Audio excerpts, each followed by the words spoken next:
તો બહુ કંટાળી ગયો છું, બધી રીતે હારી ગયો છું. આ ભગવાને મને કોઈ સાથ આપતો નહીં. અમે મારે એક આ દવા સિવાય કોઈ ઉપાય નહીં મારે. હું બધી પરિસ્થિતિથી હારી ગયો, બધી પરિસ્થિતિઓથી, પણ કોઈનો સાથ નહીં, કોઈનો હંગાત નહીં. આ ભગવાને મને કોઈ સાથ આપતો નહીં. હે ભગવાન!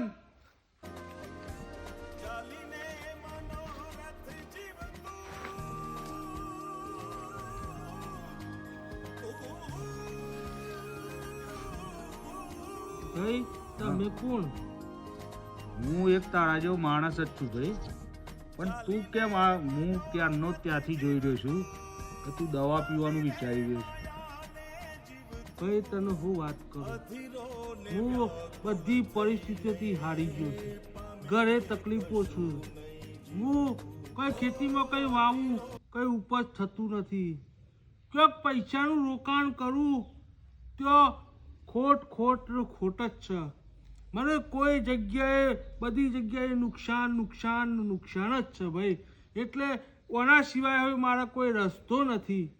હવે શું કરું ભાઈ, બોલ. તો ભાઈ આ કરવાથી તારા બધા સમસ્યાના હલ નીકળી જાય? નીકળે તો નહીં, પણ જે માગવા વાળા છે એવાનો જવાબ તો મારા આપવા પડશે ભાઈ.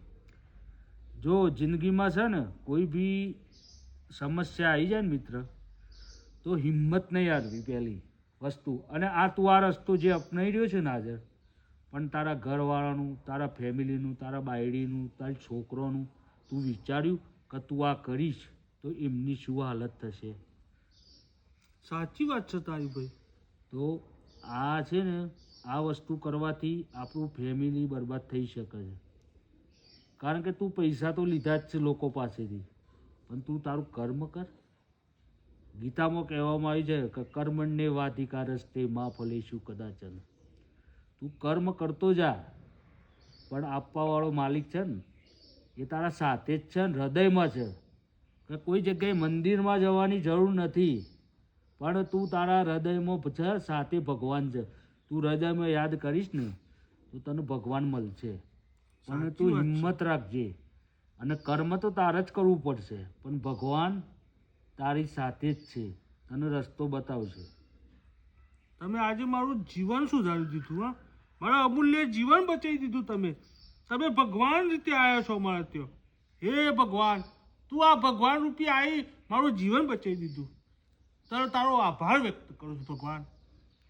તો ભાઈ હવે છે ને આજ પછી આ પગલું ભરતો નહીં, અને હિંમત રાખજે.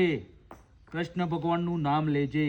આપણો દ્વારકાધીશ જે કરોડો માણસોનું એને યાદ કરશો ને, 10 માગશો તો 20 આપશે. એનું નામ છે દ્વારકાધીશ. એ મારો કૃષ્ણ, સમજો? તો દ્વારકાધીશનું નામ લઈને આગળ વધ, મહેનત કર, કર્મ કર અને હિંમત રાખ. જો કર્મ કરીશ ને એનું ફળ મળશે, પણ આશા નહીં રાખવાની કર્મની. ફળ મળશે, એનો સમય લાગશે, પણ આશા નહીં રાખવાની, સમજો? તો એ બધું દ્વારકાધીશ ઉપર છોડી દેવાનું. ચાલ મારી સાથે, તારા ઘરે હું પહોંચાડી દઉં તને.